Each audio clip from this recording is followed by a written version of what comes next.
What's up, everybody? This is episode 1 of what I hope to be many subsequent episodes. I'm talking to Rebecca Heinemann. Normally I would not say this, but she's 47 years old, and the reason why that's relevant is because she's been a creative director, she's been at an agency, and she's been in-house, and now she wants to launch her own business. This is something you're going to stick around for. Stay tuned.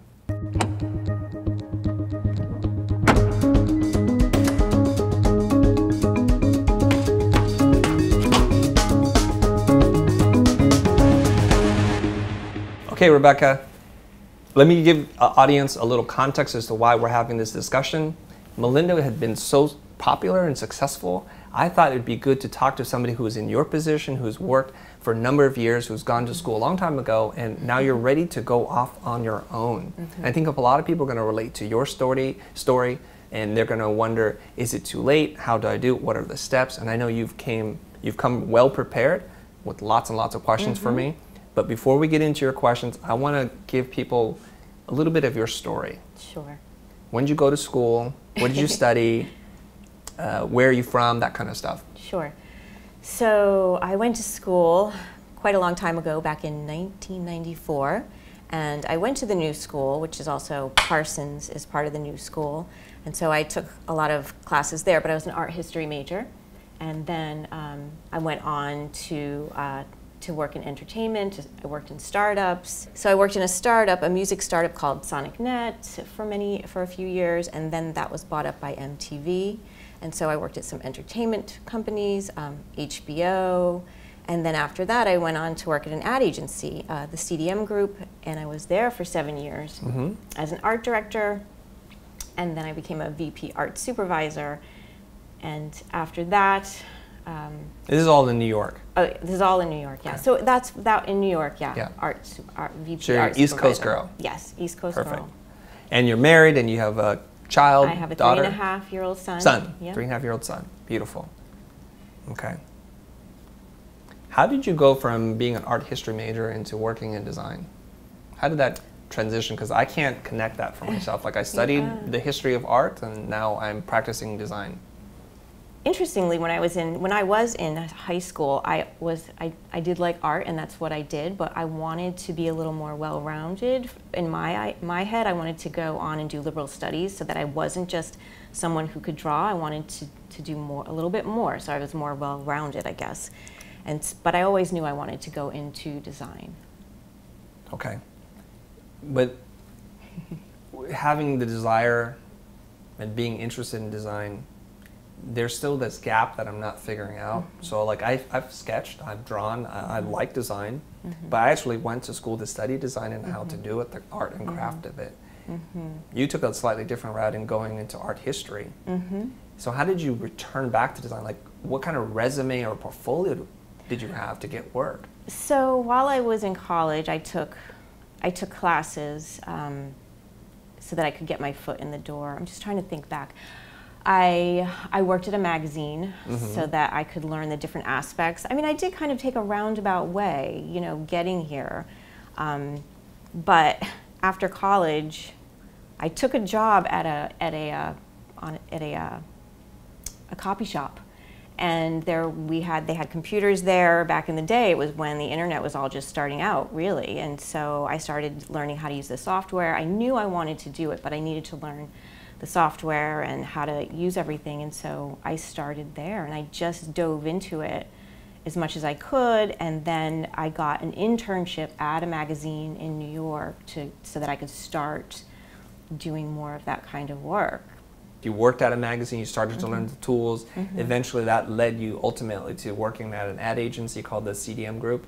Well, then I worked at SonicNet. Oh, SonicNet, yep, right? It was a startup, and I did banners. That was my first job, doing banners. Banners, like banner ads? Banner ads. Okay. Yeah. What year was this? 1999. Okay, so this is like the beginning of the internet. Yeah. Okay, banner ads. It was the dark ages of the internet. Internet 1.0 and Netscape ruled the world. Remember that, guys? No, you don't. You're too young. I'm probably aging myself way too much. Hey, both of us are. We're in the same age group, so we're there. Okay. So now you're on your own. You moved out to Los Angeles.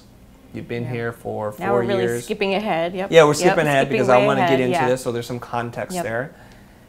All right. So yeah, so then I got a job as creative director through someone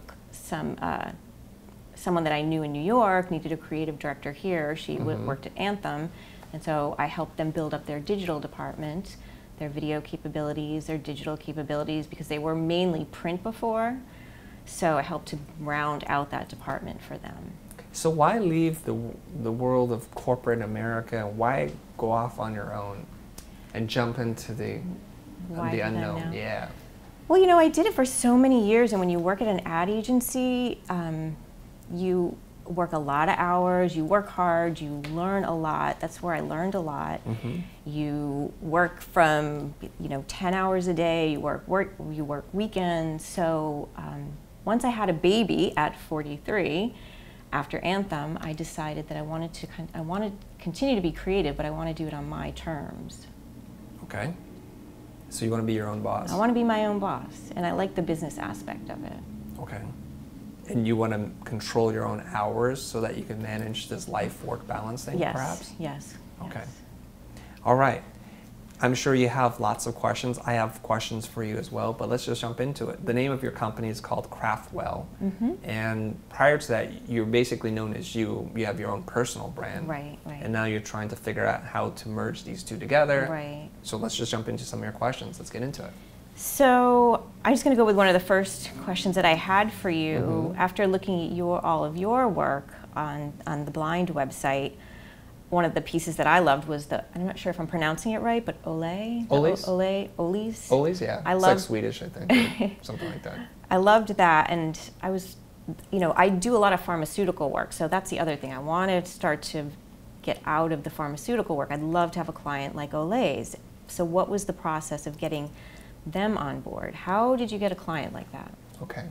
I will tell you guys the entire story in a condensed form, and then you can ask me any other kind of questions. We're talking about business development right now, and I'm on vacation. Literally, I'm on vacation, and I am talking to the general manager, and his name is Ernie. And as I'm talking to Ernie, I was surprised because I love the experience of being at this really remote fishing lodge, that he said, we could do better on our marketing. And because I thought they were booked all the time and there was no opportunities to get in there. He says, well, our seasons are getting shorter. And I thought that was weather related. He says, no, it's not weather related. It's just we'll extend the season if we get booked up, and we have to sell something like 16 slots at a time. Because if we're only a quarter booked, then we're going to be upside down on that week in terms of extending the season. That's when I took the opportunity to say to him, I would love to follow up with you after the trip, and let me get your information. And what I do is I'm in the marketing creative space, and I could probably help you. It would be a shame for me to see this go away. I want this to be here for decades to come, so that my kids' kids can go there and experience the same thing. And it took a while, because I would email him after I got back to Los Angeles. I would email him and say, I'm just following up. But the season was still going on, so he was tied up. And I didn't get any real response. I sent another email, and he said, yeah, we want to do this, but I'm not sure. And so I would put in my calendar to contact him every 3 months. That felt like the right amount of time. First it was like every month, and then it was like 3 months. So I did it like once a month. And I think after the first 3 months of doing that, I said, okay, let's space it out to 3 months, because I don't want to bother him. I don't want to pester him with a sales thing. I think it was right around the 9-month mark where I said, this is it. He doesn't want to do this, and I totally understand. I'm going to just call it a day and just move on with my life. It's right when I sent that email. And the email was phrased something, and I wish I had it here so I could read it to you, saying that I understand this may not be the right time, and I don't want to pester you. And so I'm going to just leave this here. And within a couple of days or even hours, I can't remember, but the response, relatively speaking, seemed almost immediate. He says, I'm ready to do this. I've tried things. I've been thinking about it. I looked at your work. You guys do really beautiful work. Let's talk about this. And that's how we were able to onboard him as a client. And this is one of those opportunities or experiences in my life where I've actually talked to a business owner, and our needs were compatible, meaning he needed what I could do, and we were able to work out a way that he could pay me that was reasonable to him. And that's how we wound up doing that client. How were you able to connect with him when you were actually at the resort? How did you? It's a very small operation. It's like a family-owned operation, and the general manager is out in the boats. He's teaching you how to fish. He's making sure he's eating dinner with you, and that's the really cool part of this operation. Is that a different experience for you getting a client than any of your others? That was a very unique situation because that's when I'm reaching out to somebody and I actually got work. It sounds like you're kind of maybe always on the lookout for opportunities. Well, I like to describe it a little bit differently. So for the first 20 some odd years of this company, I have executive producers who do business development for me. I have sales reps who go out and look for opportunities, and the work comes to us. So this is a foreign world to me, and I didn't have the social skills or the business acumen to go and approach somebody without it seeming really awkward. And it was awkward because I had to go through in my mind when I was there at the lodge, should I talk to him? How should I breach this conversation? But basically when I talked to him, he said, yeah, our seasons are getting shorter. I should have just said, what's the problem? What are your challenges? Perhaps I can help. But I didn't. I was too scared. If I'm being honest, I was scared. I didn't know how to say it. This was a few years ago, and I'm a different person today than I was then, but I was scared. Once I did that, I started to think, my gosh, I wonder who else I can talk to. So now I start to focus my energy around building rapport with people, not necessarily looking for jobs, but just can I connect with you? Is there something that you're going through? Maybe I know somebody. Maybe there's a book I've read. Maybe there's something else that exists in the world. And sometimes what your needs are line up with what my needs are. I got into this crazy conversation, I'll tell you. I was staying at, I forget the hotel in San Jose, and I think it was called the Fairmont Hotel in San Jose. And we had just purchased our Tesla, so we pulled up, the valet guy pulled up our Tesla, and we were gonna take off. And I saw this man and his son look at our car because it's still relatively new at that point. And they're like, wow, like, tell me about the car, it looks so cool. And we start talking about that. I learned he's a doctor and he has a business and he needs some help with, and see, so these kind of situations can appear out of nowhere. You just need a touch point to have a conversation with somebody and connect with them. Ultimately, that didn't go anywhere. I didn't pursue it that hard because I also have to be mindful that there's only a certain kind of company and person who can afford what we do. So I don't go chasing every single lead. However, with the size of business that you're talking about, we'll get into that, those opportunities are more abundant than they would be for me. Especially living in Los Angeles, you're gonna run into all kinds of entrepreneurs, business people, lawyers, accountants, every kind of business that you can think of that would need some kind of design, branding, digital work. I just don't want to waste my time on the little stuff, I want, because at this point in my life, I'm charging a certain amount, I don't want to I'm not charging the... Okay, so let's get into that. Okay, you and I talked briefly before. I think if I may disclose this, is it okay if I talk about finances with you? Okay, so just to save us some time, you're doing about $100,000 a year. You kind of need that to survive in Los Angeles, and you're a dual income household, and you have a young son, and we need to get that number up. And we should be able to get that number up. So a number that you feel comfortable is, what's your goal in terms of like what you need to bring in for yourself? For me personally, it would be 150. Okay, you need to pay yourself 150K. Yeah, would be great. But if you're running a business, what you guys need to keep in mind here is whatever you set aside for your salary, your take-home salary is what you pay yourself. That is not profit. A lot of people confuse that as being profit. That's just to pay a normal person to do your job. Profit is what you make on top of that. Then we have expenses. So in order for you to take home $150,000 as your salary and to have profit on top of that, okay, I see your eyes are looking around the room. Okay, that's okay. And you can ask me. We're going to have profit, and then we have to make sure we bill enough so that we can pay all the expenses to produce the work. Okay, so there's going to be lots of tiers here, so let's talk about that. What parts are you want to dive deeper into? So a lot of people make this mistake. They're like, I had $300,000 of profit. So how much did you pay yourself? Was that included in your calculations of profit? Like, no. So if you had to pay somebody to do your job, what would you pay? $150. And then what did you pay your people to do the work and overhead and all? And then you realize you're actually not profitable at all. Right. Okay? Right. The way you calculate profit is you look at your revenue, you minus your cost of goods sold, COGS, cost of goods sold, meaning everything that you had to pay somebody to do to make the work happen for you. Then you pay yourself, and what you have left over, minus overhead, is net profit. And you need to be a profitable business. So this is a mindset change here. So when you talk about what you pay yourself, that is not your profit, it's just what you have to earn to stay alive. That's your salary. And if you can imagine this, if you can imagine the CEO of any company, if they were to disappear, production, deliveries, everything would still happen.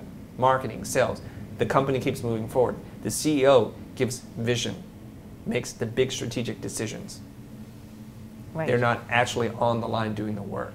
Right. Okay, I mean, my goal is to eventually be bringing in other designers that are doing the work, Right. and I'm really the creative director overseeing everything and bringing in the work. Right. Doing a lot of the business. That's the way it should be. So if we were to sit down and I were to diagram for you how to do this, there's some business stuff that you need to learn, really basic stuff. So what would the goal be for the company? How much does CraftWell need to gross, or what's your goal for CraftWell? And we work backwards from there. Well, is that considering having other people on staff, or are you just saying? Yeah, I think so. You want to launch a business, right? So do we start with, well, how many people do I think that I would need on staff? I mean, it also depends on the project. Like, say I took in a big campaign with websites and banners and emails. Or say it was a video, because this is an example that may come up, a video, banners, and an email, so a little campaign. Yeah. So obviously I'd need, there's so much that I would need. It's hard to go over all this right now. Yes. Did talking about Ollie's and how to get them as a client help illuminate a process for you? It's interesting. It was just interesting to hear how that process went, but I still go back to, I've tried some of the things that you talked about to get clients. I went on Behance. Great. But I'm not quite sure how Behance is going to help me. Okay.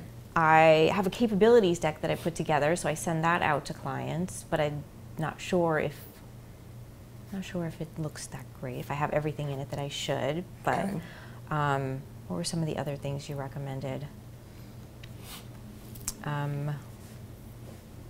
Well, let's just park it there and let me talk to you a little bit. But with Behance, I wanted to ask you, how does that help me? Okay, Behance is a great place for people who are looking for creative services. It typically is for people who are looking for freelancers as opposed to businesses. But my friend who owns Farm Design gets most of his job leads from Behance. And he has a staff of now 6 or 7 full-time designers working for him. And that still is his #1 lead. Really? Yes. So do marketers go there, or business owners go there? Entrepreneurs go there, business owners, CMOs, those kinds of people. I didn't know that. Yeah. I was thinking it was just for other artists and freelancers and designers to kind of. But the more that I talk to people who are successful in the Behance space, that becomes a really good launch pad for them. And in our sales and marketing course, we talk about reverse engineering how my friend got so much work. And it started by him posting work on Behance. Interesting. Okay. And it wasn't a giant plan, but what they did was they spent a lot of time producing, writing, editing their work on Behance, so it stood out. Now we have to realize that in a market such as Behance, where there's just a ton of creative services being offered, you have to stand out. So the work you do, or the way you talk about the work, or the way you photograph it, has to be exceptional. And so without going to your Behance site right now, if I'm looking at it in my mind, is it exceptional the way it's presented? I've started reworking it, and I've been looking at your pages to kind of get a lead on that, and using some of the stuff from my capabilities deck. So yes, I give an intro about how the work was done, what the objective was and the goal, and trying to make it stand out. But it's a lot of work, and so I'm trying to repolish it.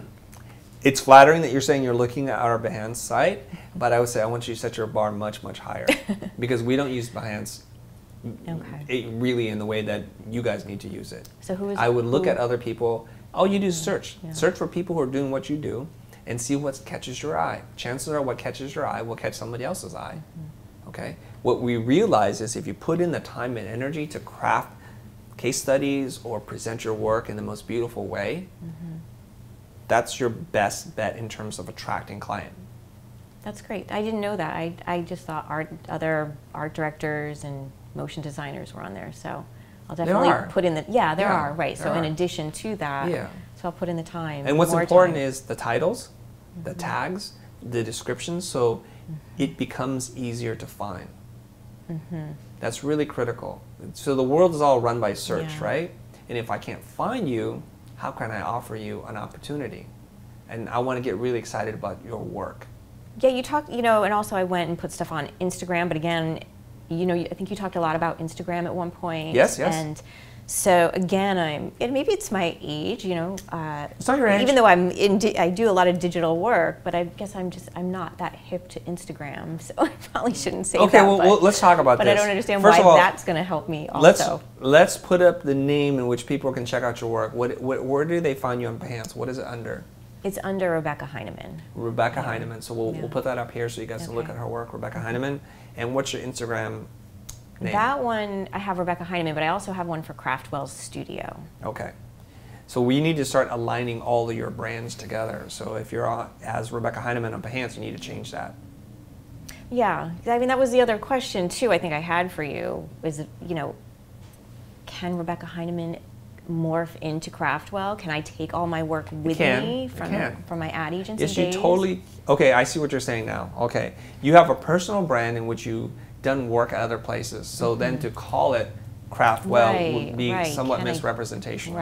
Right? We get that. I respect that, and I think that's a very ethical thing to do, is to have a separate brand until you can then create work that you've done for as CraftWell, right, as an independent business owner. Right. So you're saying I should keep it? Yeah, you just need to leave it like that. Keep it separate. Just keep it separate for now, with the plan that it needs to migrate over.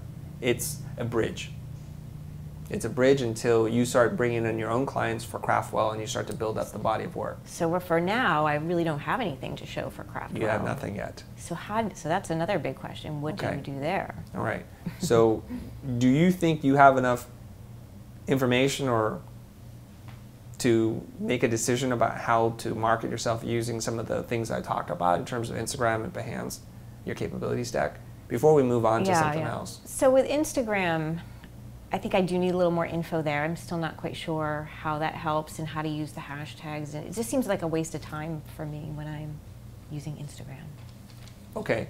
Is your engagement pretty low? Your followers pretty low? Yes. Okay, we can look at your Instagram account. I'm not going to look at this second. Maybe we'll do that in the follow-up episodes. If this is an ongoing series, we'll look at your social media efforts. I'm just not ready to talk about that for our first episode together.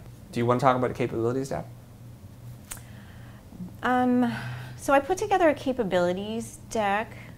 I think it looks pretty good, but I wanted to just kind of hear from you, maybe an overview, maybe a summary of the key things that you put in a capabilities deck. The capabilities deck is usually sent out as an initial probe from a client, right? Or are you sending this out unsolicited? I'm sending it out to my contacts, all the different contacts that I have, and saying, hey, I just launched CraftWell, I'm starting my own studio, trying to expand it, and I have a capabilities deck. Would you be interested in seeing all the different things that we could do for you? And then they usually write back, hey, yeah, sure. And then do you know if they open it?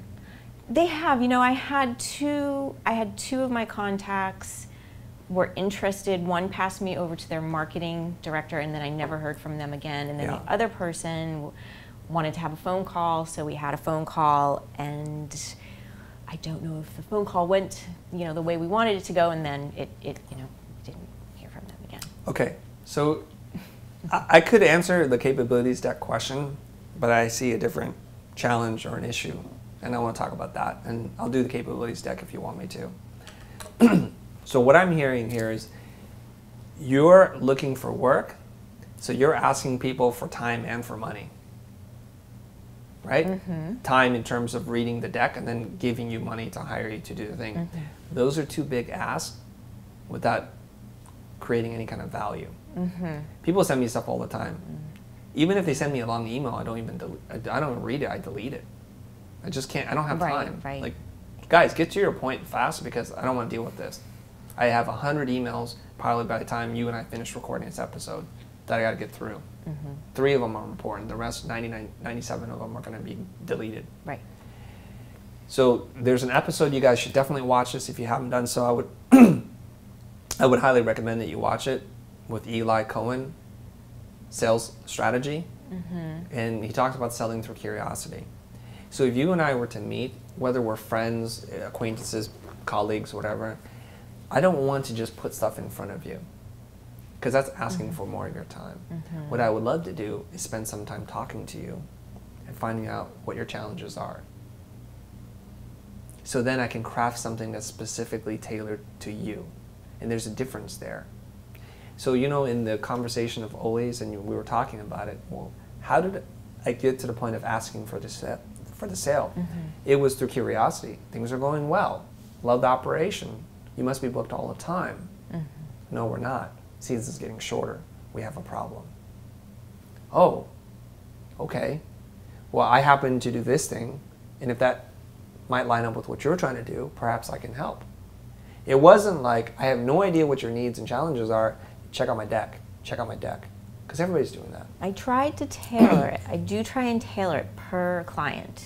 But did you hear of a problem before sending a deck? Well, after talking to the one particular client, having that half hour, he gave us a half hour to chat with him. I tried to listen to what his problem was. So then I crafted another deck and sent it to him again, specifically trying to solve his problem. Okay.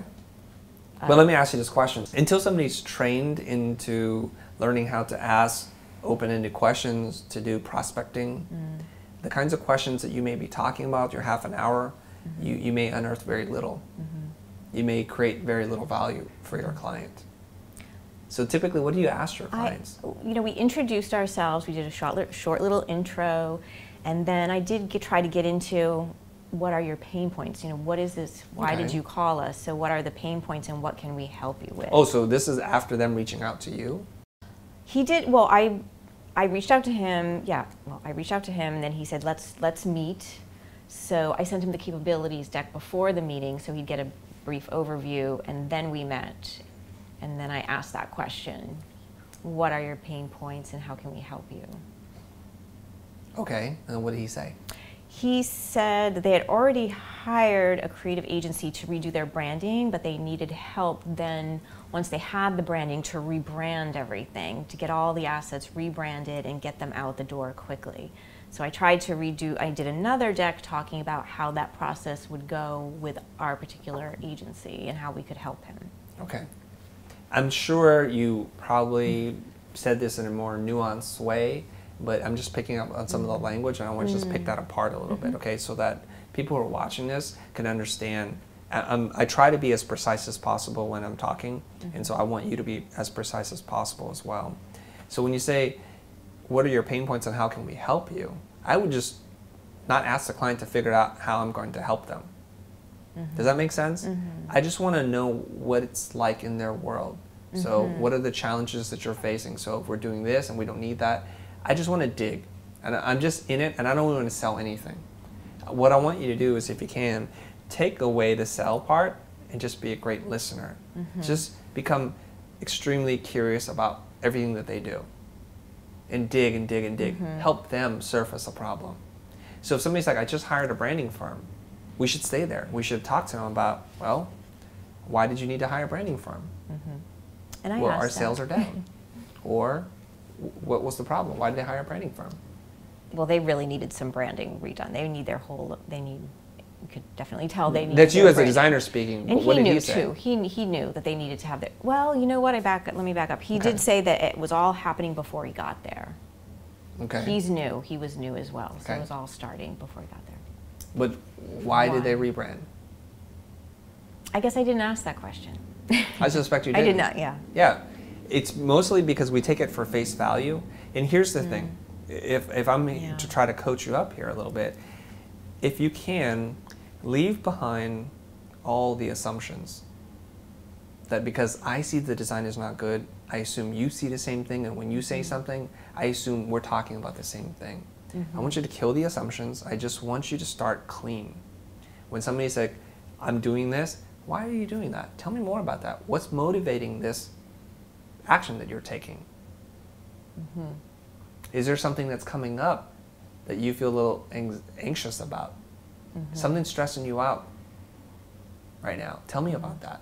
Mm-hmm. Oh, you have this big presentation that you have to do. Mm-hmm. Oh, I see.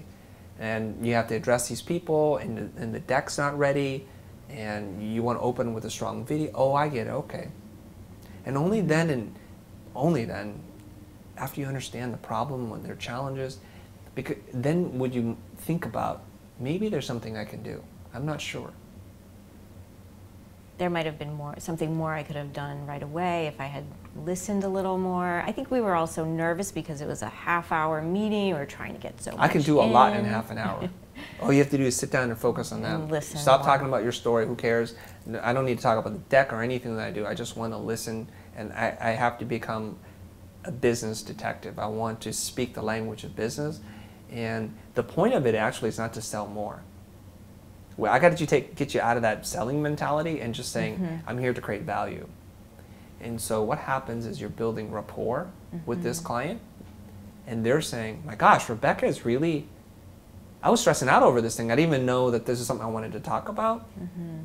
And she's helped me to realize, if I do X, Y, and Z, then I will no longer feel stressed out. If I hire a firm to do the deck, if I get a copywriter to sit down and record my conversations and then write a killer deck for me, and then we open up with a video, I'm going to look like $1 million in front of the board of directors, whoever it is. Mm-hmm.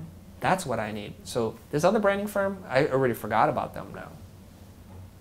That would be nice, but you see, you can only get there if you're willing to spend the time talking to the person about what the true problems are. Mm-hmm. You can just ask them, what are some of the challenges that you're facing right now? That's a very broad, open-ended question. Mm-hmm. Tell me what it's like a day in your life. Mm-hmm. Just briefly, so they'll tell you. Is there anything that's coming up that's creating anxiety or making you feel anxious right now? So I guess, for the next time I get a meeting, having a script in front of myself with some of these open-ended questions would be very helpful. Yeah, I would just recommend really strongly just to watch that video and to practice. The word script scares me a little bit because it's like you're trying to remember all the questions to ask and just be wholly present. So here's what we're going to do. So here's my first actionable advice for you to do. I want you to go out there and I want you to become friendly with lots of strangers. I want you to just talk to people and find out what is going on in their life. None of which is for you to do any business. You just want to find out about people. And where am I doing this? Everywhere you go. The grocery store? When I'm at the restaurant, when I'm at the cafe, I talk to the server, the waitress. I talk to the valet guy. I talk to my Uber driver. I talk to everybody, and I just want to know about them. Mm-hmm. So when I say I talk, I do mostly listening, and I just ask them a few questions. Mm-hmm. I want you to practice that, to get to know people and what their challenges are. And you can ask that kind of question, the same kinds of questions. You're going to get really comfortable asking that. Okay. That's a great idea. I mean, I think also as a designer, that a lot of us are very introverted. So are you an introvert? That's why I think another reason why I went, into being a designer. You can sit behind the computer, but that's so not true. Right. You have to, you think you're going to sit behind the computer, and that's all you're going to do. And it kind of drew me to the field. But then as you get into an agency, you realize you've got to get out there and talk. And so that's something I've been working on more and more. Okay. And I think this is, will be another good step. Yeah. So when I go out and I speak to people and do business development, the thing I say is go talk to strangers. I know what your parents told you not to do, and I'm telling you the opposite. Go talk to strangers, and it's something that I practice. So here's how I'm going to clear this thing up for you guys.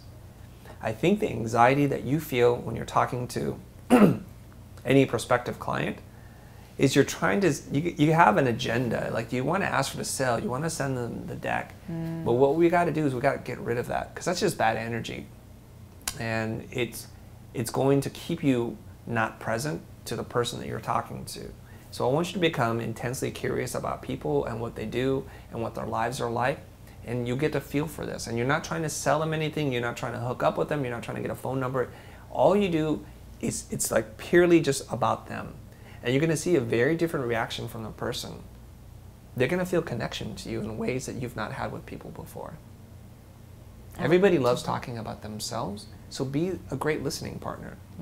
And when you develop those listening skills, the next business encounter you're going to run into is going to be exactly the same. It's going to be exactly the same. Same energy, same calmness, and the person's going to feel like, wow, you really are different than these other people who are coming here all the time. Okay. I forget the guy's name, but there's a quote. To be an interesting person, you have to be interested in people.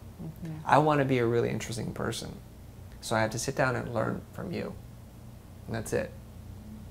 Well, that's good advice. I will definitely try that, and it's going to be hard, but I'm going to practice it. And we'll This is the same advice that I gave Ben Burns to go and talk to strangers, and it helped him get more comfortable. So eventually, when he's sitting there in front of a marketing director, he's able to ask those kinds of questions, and it takes time.